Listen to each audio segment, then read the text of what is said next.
Bem, eu quero começar fazendo uma pergunta. Quem aqui nunca se sentiu aprisionado em sua mente?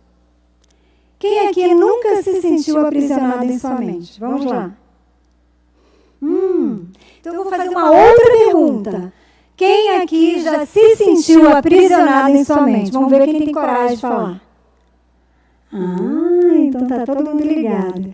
Verdadeiramente, todos que estamos aqui, em algum momento das nossas vidas, já nos sentimos aprisionados. Aprisionados e perdidos em nossos pensamentos. Seja porque estamos paralisados, viciados em procrastinar e não ter que realizar por conta do medo, pelo conformismo, pelo coitadismo, que é o que muito acontece, ou muitas vezes com um pensamento tão acelerado, tão exaustivo, em tanto pensar, pensar e pensar, e por isso, com medo de correr risco e medo de errar. A verdade é que pensar é bom, mas pensar demais e pensar de forma inconsciente ou sem direcionamento, ou com a falta de consciência crítica, faz muito mal à saúde mental. Eu acredito que esta seja uma das nossas maiores dificuldades do momento. Na verdade, não é um dado novo. Nós pensamos que falar sobre ansiedade é algo muito atual, mas há mais de 2000 anos atrás, quem já falou sobre ansiedade?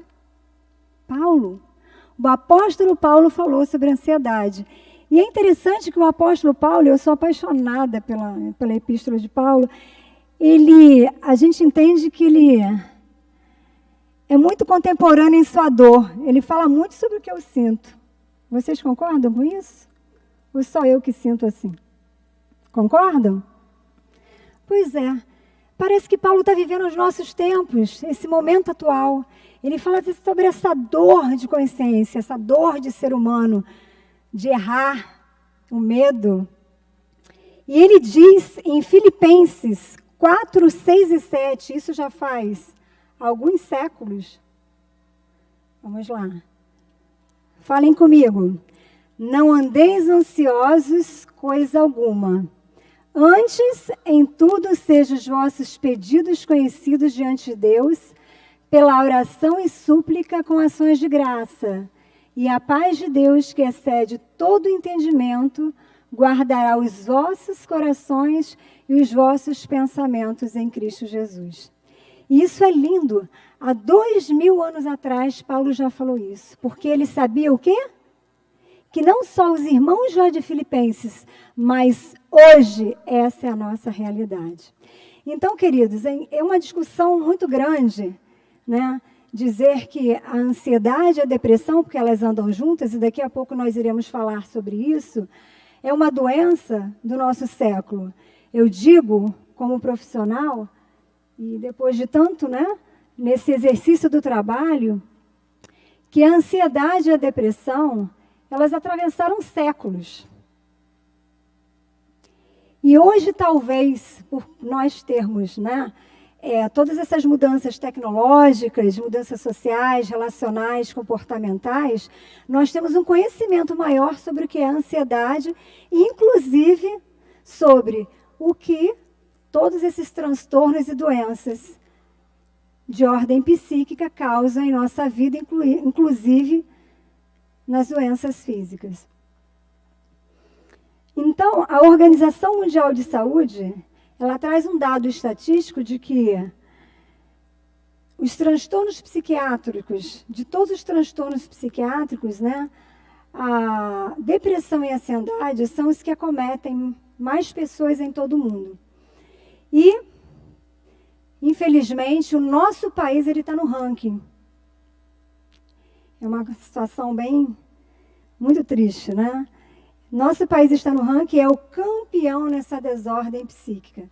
Ou seja, nós estamos tendo um nível de ansiedade e depressão, né, fora do contexto que está ajudando a trazer, a piorar, a desenvolver, né, essas doenças para o nosso dia a dia, para a nossa vida. Enfim, uma das possibilidades que ocorrem por conta disso tem a ver com tudo isso que a gente vê no nosso dia a dia. Tem a ver com o alto índice de desemprego, que é a realidade que estamos vivendo. Tem a ver com essa economia baixa, que está trazendo desespero para tantas pessoas, né? A falta de segurança e de saúde pública, que são alguns dados que nós vamos verificar um pouquinho mais daqui a pouco. Mas eu quero falar para vocês agora sobre alguns fatores patrocinadores da ansiedade.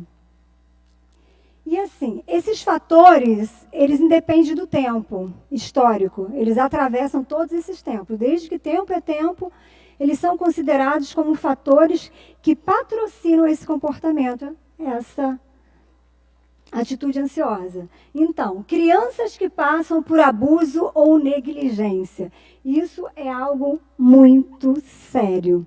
Queridos, a estatística fala que adultos que quando foram crianças passaram por algum tipo de abuso, e abuso, entendam-me bem, pode ser verbal, né? Aquele abuso relacional que acontece nas casas de muitos de nós, e a gente não percebe que é abuso, e também abusos físicos.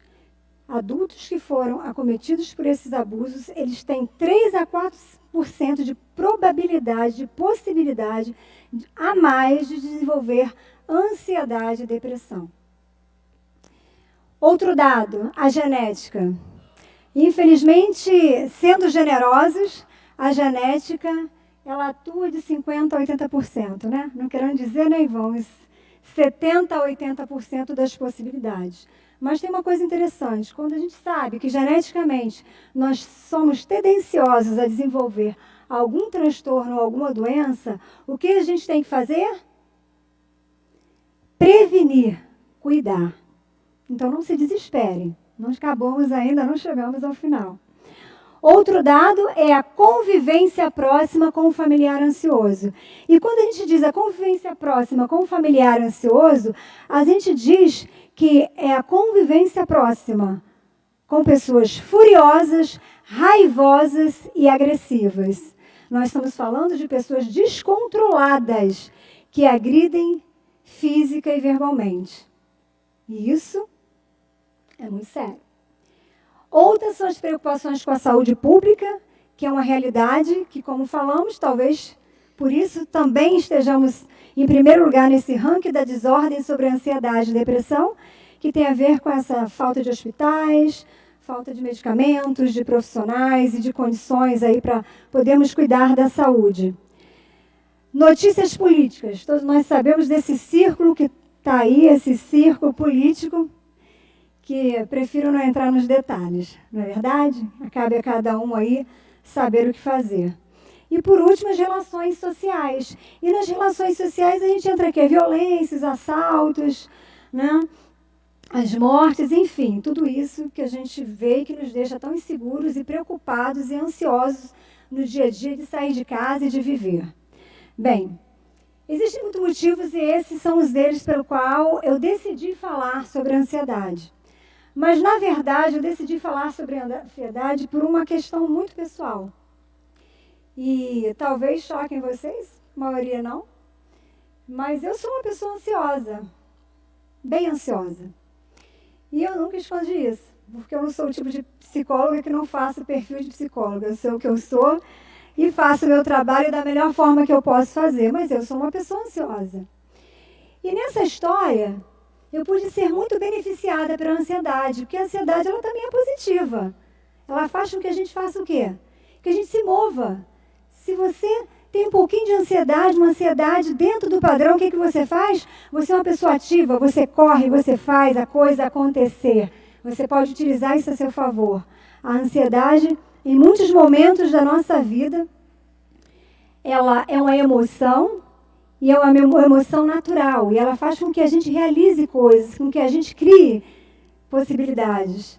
E isso é muito bom, positivo para a vida. Porém, Quando a ansiedade ela passa um pouquinho a mais do contexto, o que acontece? Aí vem os distúrbios de ansiedade. E provavelmente, junto com os distúrbios de ansiedade, surgem também as depressões que andam bem próximas uma da outra. Bem,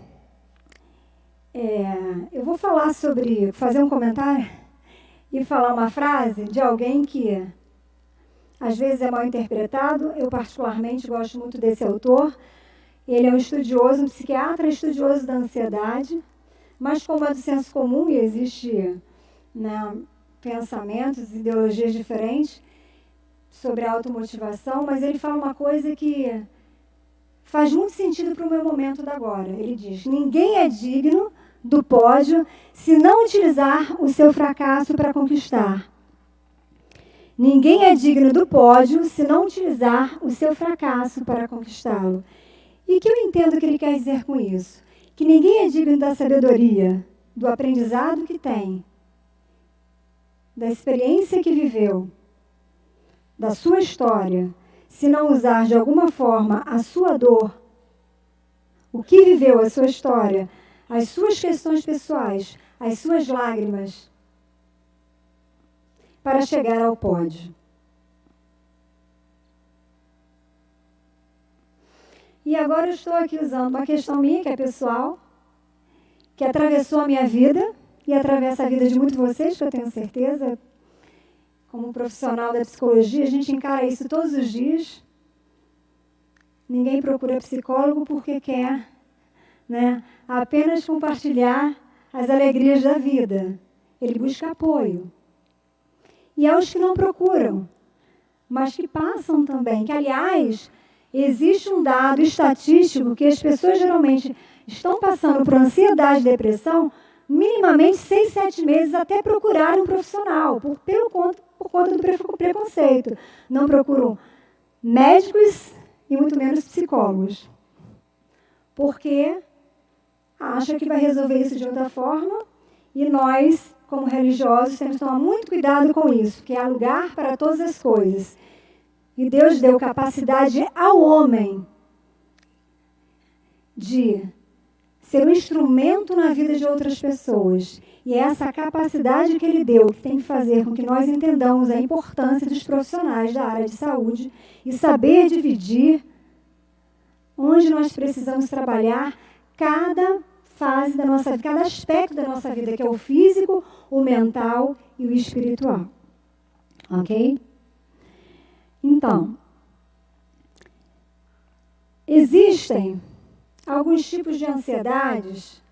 Eu acho que não vai ser muito interessante para os médicos, né, e algumas pessoas estudiosas da área. Nós temos bastante pessoas aqui estudiosas da área de saúde. Mas eu quero comentar rapidamente para que a gente possa, pelo menos aqui, pincelar um pouquinho desses distúrbios de ansiedade.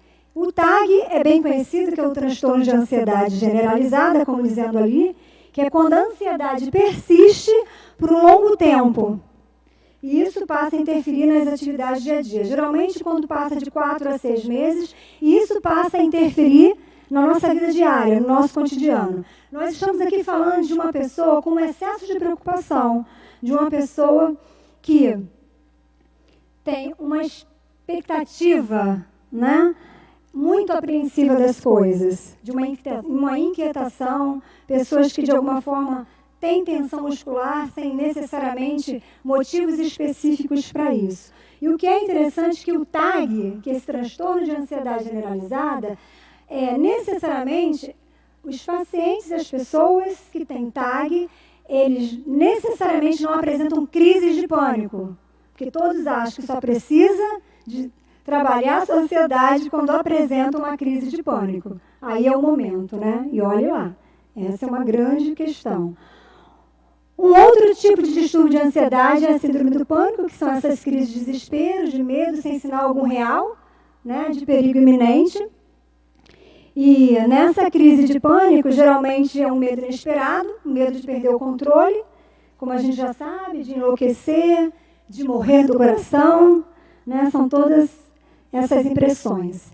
Temos a fobia social, que no caso mais grave é um pavor de situações sociais, de ambientes novos, desconhecidos, isso são pessoas, são lugares, falar em público, é um tipo de fobia social também, e aí vai depender, né, o transtorno vai depender também aí do grau.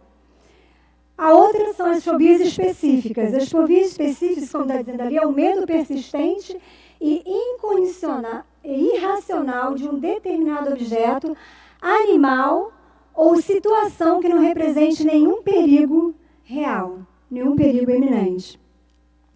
No caso, essas fobias específicas, está falando um pouquinho tipo de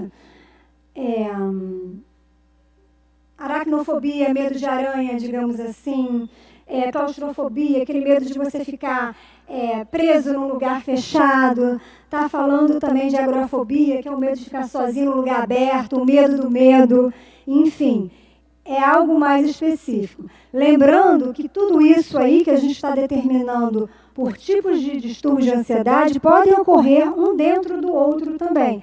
E isso aí é preciso de um profissional para avaliar e verificar e trabalhar adequadamente. O TOC, que é bem conhecido, é o transtorno obsessivo compulsivo, onde tem a presença de pensamentos recorrentes e pensamentos obsessivos. No caso TOC, são aqueles comportamentos compulsivos, repetitivos, que a gente vê que são muito ritualísticos, né? Que apresentam em palavras e ações muito repetidas, onde há uma certa impulsividade e também uma hipervigilância. Algumas pessoas que apresentam TOC também acabam se isolando pela condição que ele fica, porque é muito exaustivo e muitas das vezes muito constrangedor e vergonhoso para ele. Temos o TEP, que é o transtorno de estresse pós-traumático, que acontece logo após a pessoa viver um trauma ou presenciar um trauma. No caso aí, ele vai viver um quadro violento ou ver um quadro violento traumático, só que isso acontece logo que o trauma surge e no período de até 6 meses. É considerado TEP. Tá? Depois disso, é claro que algumas pessoas passam por esse transtorno e, com isso, também não tratado, acaba dando origem a outros tipos de ansiedade ou mesmo depressão e outras questões aí psíquicas. Então, enfim, isso acaba surgindo dentro de outros esquemas aí dos distúrbios de ansiedade. E, por fim, nós vamos falar de síndrome do pensamento acelerado, que é uma hiperconstrução do pensamento numa velocidade tão alta que estressa e desgasta o cérebro, que é o que mais acontece no nosso momento, o que mais está sendo falado, porque hoje nós estamos sendo hiperestimulados a pensar, a ler, a realizar, a fazer, e tudo isso também está trazendo prejuízos para a nossa vida, porque nós não estamos conseguindo lidar aí com a ordem do equilíbrio. Na verdade, como eu falei para vocês, a ansiedade é a emoção, ela dá ordem natural e ela é uma coisa boa. Ela nos protege e ela nos ajuda a desenvolver, criar e agir de forma positiva diante de muitas coisas. Todo problema surge quando essa preocupação que é necessária, porque a ansiedade é uma preocupação necessária, ela passa de ser necessária e passa a ser desnecessária. Por quê? Porque ela começa a trazer uma preocupação intensa, uma preocupação persistente, e isso começa a interferir negativamente nos nossos estilos de vida. Começa a mudar as nossas vidas para pior, que nós começamos a não conseguir alcançar os nossos objetivos porque nós ficamos impactados por isso.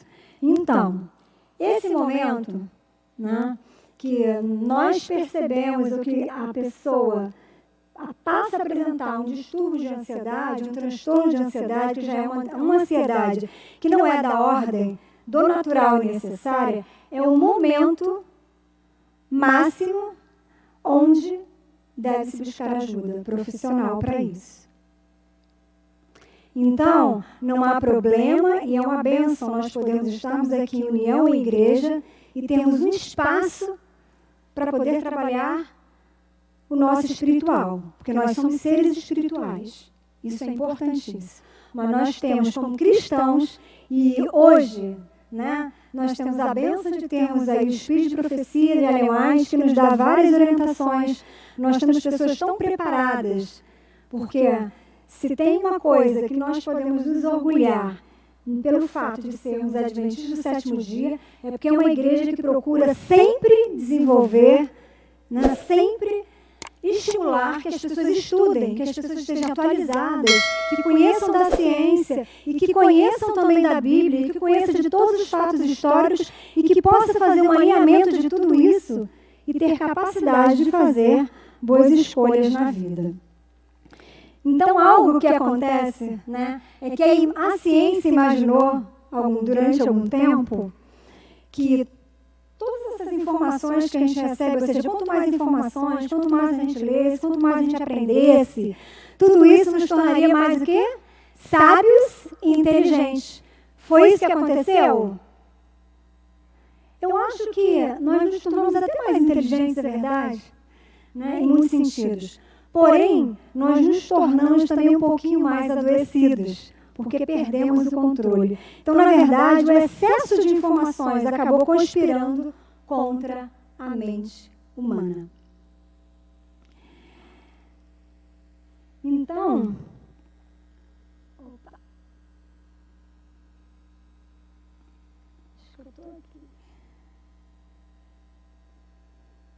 me perdi aqui, peraí.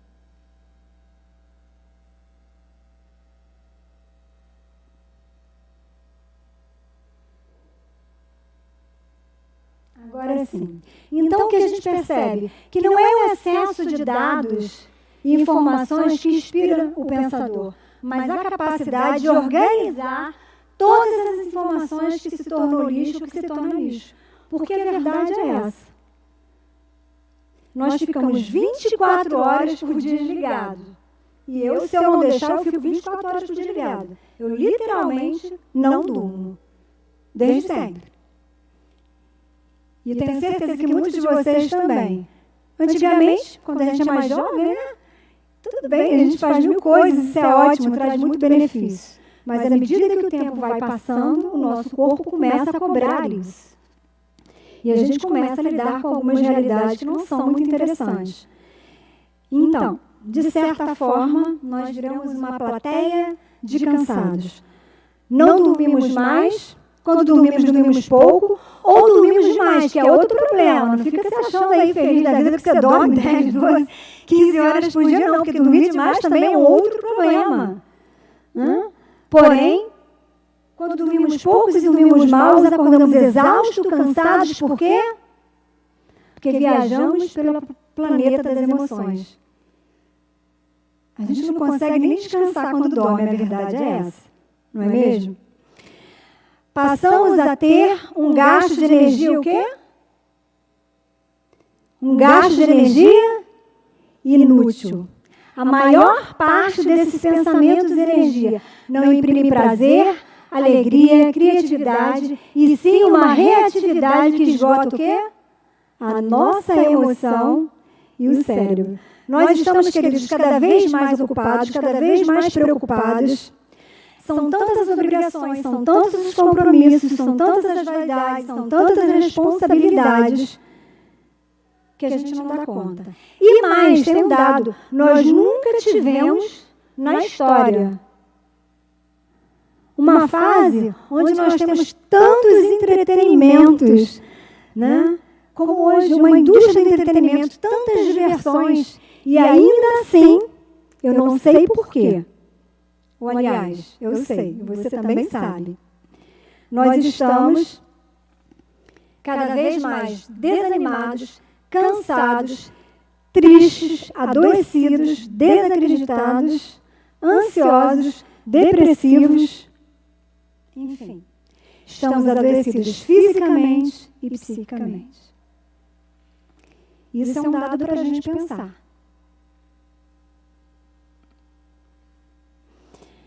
Nós estamos, na verdade, num processo de falência física e emocional.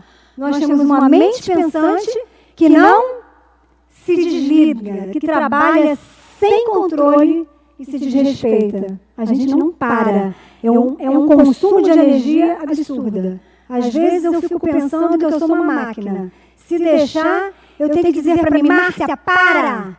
Outro dia eu fiz uma coisa de louco, escrevi um monte de bilhete para na minha casa. Porque eu precisava parar. Cada um sabe de si, sabe da sua natureza, e a gente tem que aprender a lidar com o que a gente é, aceitar o que a gente é, conhecer o que a gente é e buscar trabalhar sobre isso. Enfim, uma mente, um processo que se desrespeita, que desafia o equilíbrio da homeostase do organismo e que dificulta o controle de doenças. Hoje, nós estamos aí num momento onde cada hora a gente descobre que alguém está com câncer. Será por que isso?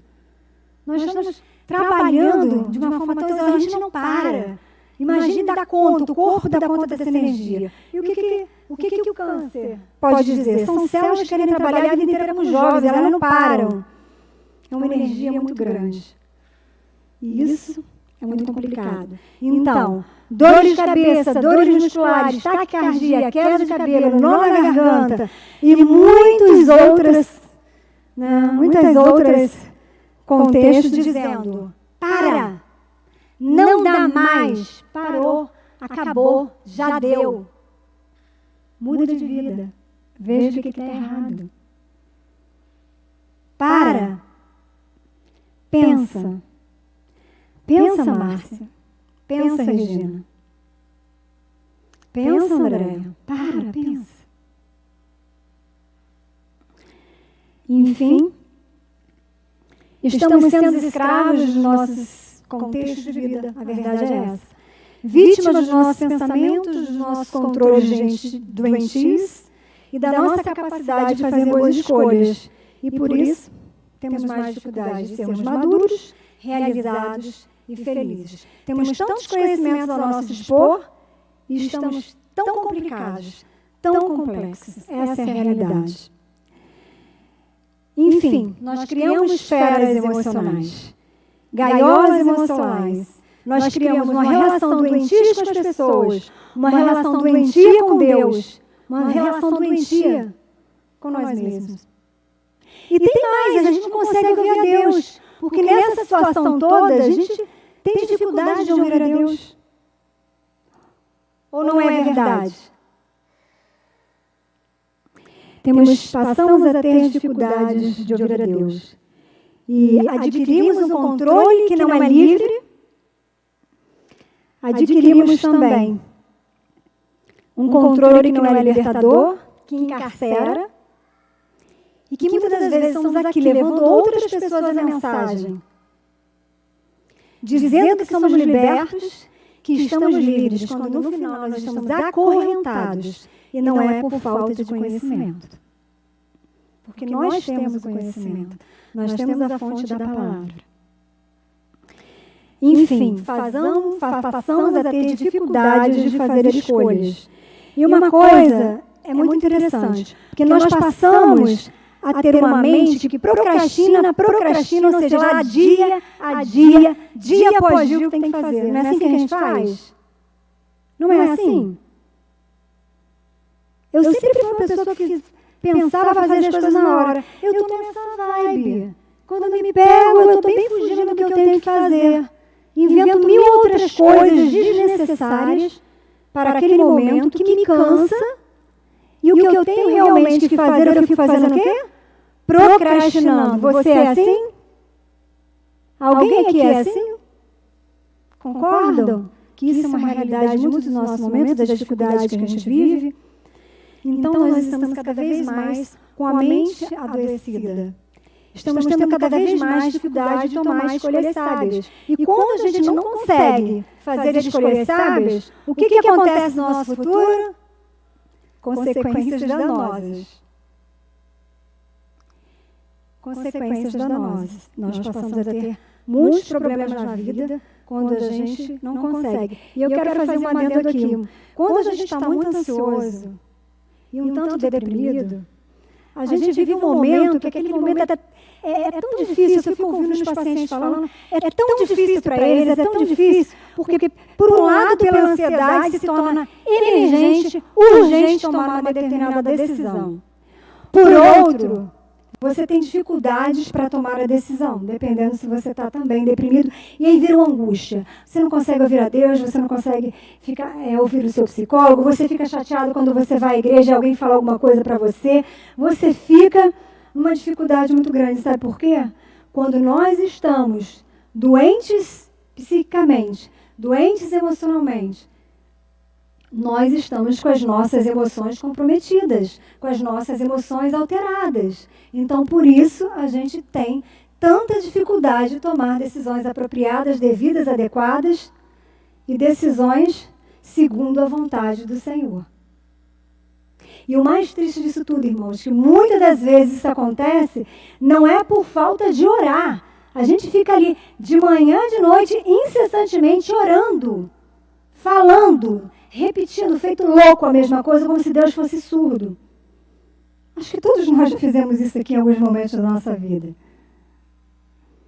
E a gente não entende que a gente precisa parar, dar um tempo para ouvir, procurar a ajuda necessária. E não é um processo rápido, é um processo longo. E nós precisamos, em primeiro lugar, aceitar, entender o que acontece, buscar ajuda em todos os sentidos, para ficar bem. Para ficar bem. Na verdade, nós estamos viciados pelo córtex cerebral a fazer o quê? Fazer o quê? Os mesmos caminhos do erro. A repetir os mesmos sentimentos de culpa, de autoabandono, de autopunição. E aí o que a gente faz? Como que a gente resolve isso? Nos drogando no celular, comendo de uma forma assustadora, através das drogas lícitas, e o álcool está no ranking de primeira com isso, e também as drogas ilícitas. Enfim, nos tornamos pessoas cada vez mais ansiosas, cada vez mais deprimidas, mais angustiadas e presas ao cárcere emocional. Bem, eu fiz questão de trazer um material um pouco mais psicológico, porque nós temos aqui diariamente, né, essa visão bíblica. E estou tentando fazer uma relação, mesmo que sutil, não tenho ali o conhecimento do pastor, mas o que a gente entende é que, queridos, na minha vida, eu tenho aprendido a cada dia, e isso é verdade, eu tenho aprendido nas vaias, nos erros, nas perdas que não têm sido poucas e fáceis, meus amigos me acompanham e sabem muito bem disso. Eu tenho aprendido que problemas fazem parte da vida. E nós precisamos deixar de sermos mimados. De achar, porque nós nos consideramos filhos de Deus, que Deus vai nos poupar do que precisamos passar para crescer e nos desenvolvermos como pessoas. Eu quero trazer um exemplo para vocês aqui, eu espero que vocês... Opa, deixa eu tentar aqui. Que vocês consigam acompanhar. Conseguem ver a diferença aqui desse pedaço? Consegue? Isso aqui tudo simboliza a vida. Tudo simboliza a vida. Essa parte aqui menor é a vida que nós temos aqui nessa terra. Com problemas, dificuldades, limitações, alegrias, felicidades, desafios, sonhos, realizações, enfim, com tudo o que passamos. Isso aqui é o pódio. O que é o pódio? O pódio são as nossas realizações, são as nossas conquistas, são as nossas vitórias. E qual é a maior vitória do cristão? Qual é? A salvação. Essa aqui é a vida eterna. Então isso aqui, esse pedacinho aqui inicial, tá vendo? Isso aqui é uma parte muito pequena diante do que virá. E nós precisamos constantemente lembrar disso. Mas eu vou falar uma coisa que faz muito sentido para mim, fez, e eu sempre costumo conversar com meus pacientes sobre isso, que é nós precisamos parar de culpar as pessoas pelos nossos problemas. nós precisamos parar de culpar a Deus e culpar o inimigo também, porque a gente faz isso. Nos conhecemos melhor, sabemos das nossas reais dificuldades e limitações e precisamos buscar ajuda e lutar por isso. E nós não vamos alcançar o pódio se a gente não passar por isso. E se nós pararmos para pensar, é um privilégio viver isso aqui. Porque é isso aqui que vai dar o quê? A possibilidade de a gente estar aqui, na vida eterna com Cristo Jesus, que será maravilhoso. Então, tudo isso aqui faz parte do nosso crescimento. Faz parte do que a gente precisa passar. Como se diz, o fogo do ourives. Porque se a gente ficar na zona do conforto, não tem desenvolvimento, não tem crescimento. A verdade é essa. Não temos. Então, precisamos entender que todas essas dificuldades, todas essas nossas limitações fazem parte de uma vida do cristão, sim. Agora, por outro lado, devemos também ficar, nossa, temos que passar por sofrimento, temos que passar por perseguições e fazer de tudo na vida uma perseguição, uma humilhação e um sofrimento, que é outra coisa que temos também a capacidade de fazer. Nós falamos aqui de todas essas questões. Eu quero deixar para vocês, para finalizar, antes do verso bíblico, que é o que me traz alento e eu quero dividir com vocês, uma forma de superar. Porque nós falamos de tantos problemas, né, tantas circunstâncias, e eu coloquei ali algumas indicações de espírito de profecia e também algumas dicas da Universidade de Harvard. Eu colocaria mais algumas coisas, mas acho que já está bom, porque isso aí é algo que nós temos que tentar, né, trabalhar dia a dia. E como que a gente pode controlar a ansiedade? O que ajuda a controlar essa ansiedade? Buscar ajuda profissional, psicológica e médica quando necessário. E a gente tem que procurar aceitar quando é 10 vezes mais. E eu me senti o máximo. E todas as pessoas me achavam o máximo. Porque eu adiantava, ninguém conseguia dar conta. Minha sobrinha e minhas irmãs era um espetáculo. Quando elas pensavam, eu já tinha realizado. Só que com o tempo, isso vai ficando difícil, é natural da idade, é natural da vida.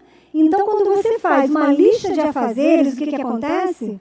Você não precisa se preocupar de esquecer do que você tem que lembrar. E automaticamente isso já te ajuda muito a se focar e realizar o que você precisa. Atividades sociais. É muito importante a gente sair, né, da nossa vidinha, das nossas questões pessoais e fazer alguma coisa para o próximo, se envolver. Aqui na igreja temos tantas atividades e eu vou falar, faz parte do meu processo de cura, que vai chegar e vai ser nas mansões celestiais. Mas até chegar lá eu estou conseguindo viver, graças a Deus, bem aqui superando as minhas questões. Fazer pelo próximo. Eu me envolvi num trabalho com pessoas de rua e eles me deram fôlego de vida, razão de existência.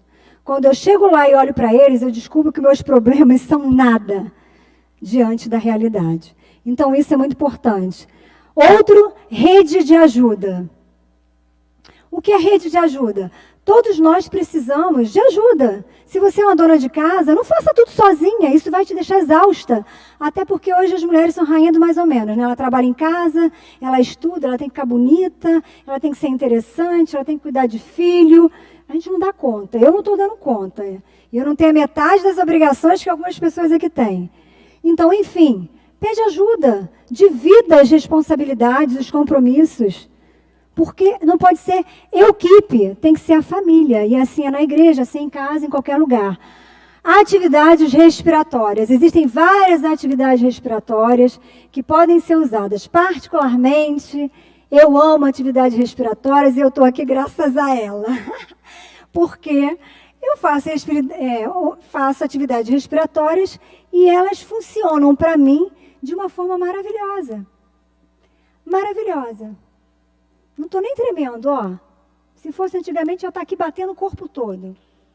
Faça atividade respiratória, você vai perceber em poucos dias como sua vida vai mudar. Isso é, hoje, uma descoberta da atualidade, e Ellen White fala isso no Espírito de Profecia, desde que eu leio Ellen White, que tem uns 10 anos, desde meus 10 anos de idade, eu vou evitar poupar vocês de falar minha idade atual, questão que eu não tenho problema algum.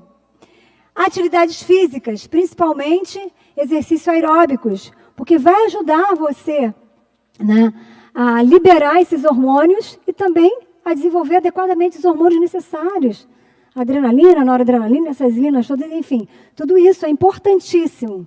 A oração, nós temos que ter a possibilidade da oração, a meditação matinal, o momento com Deus, porque o momento que nós estamos com Deus é o momento onde é comprovado cientificamente, onde nós criamos um estado de reesperança, nós nos renovamos espiritualmente.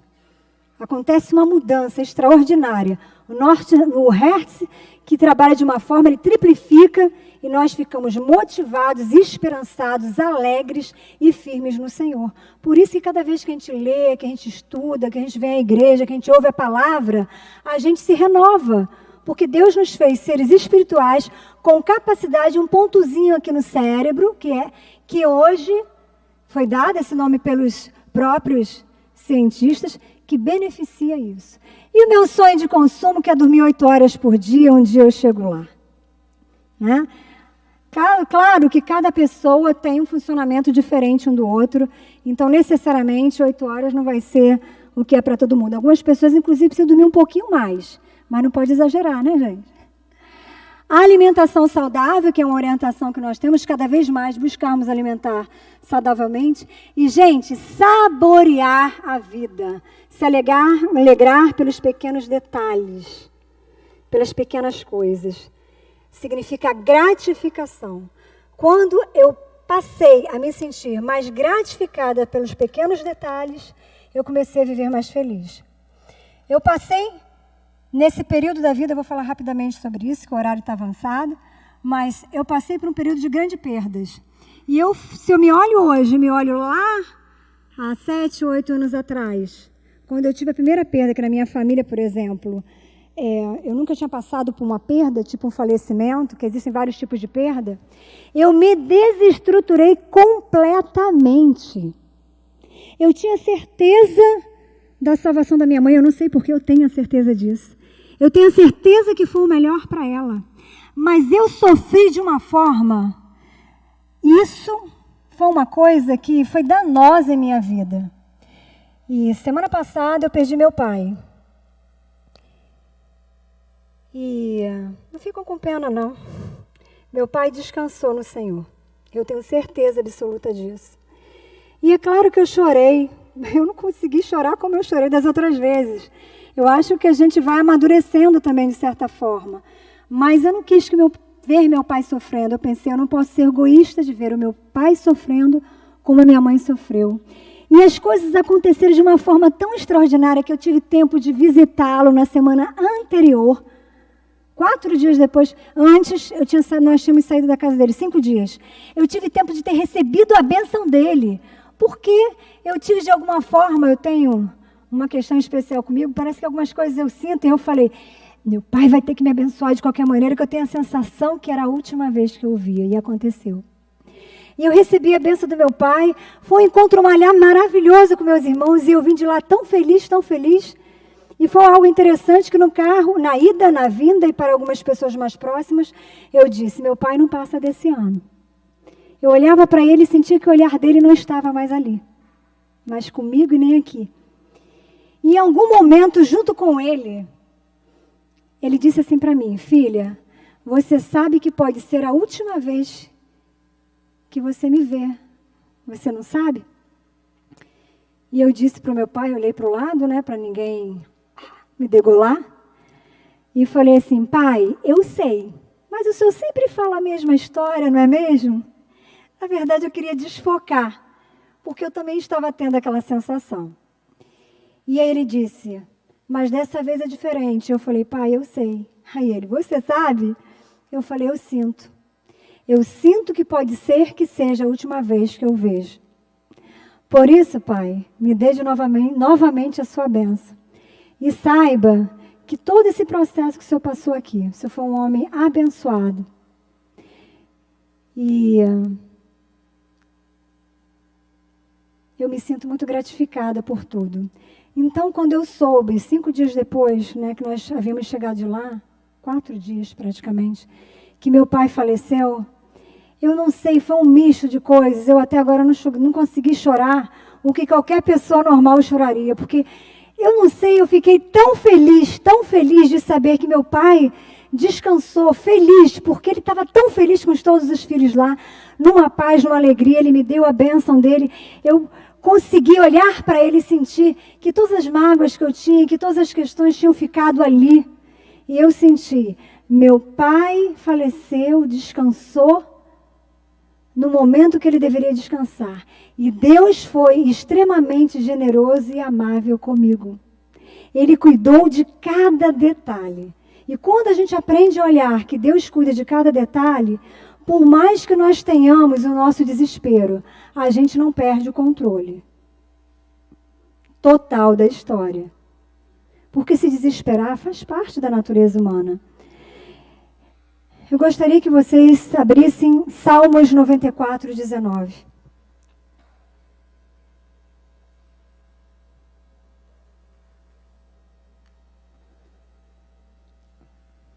Dá um trabalhinho para vocês, mas eu tenho uma cópia aqui. Salmos 94, 19. Eu gostaria que todos nós lêssemos juntos. É possível? Vou esperar um pouquinho vocês abrirem, que quem não quiser acompanhar aqui.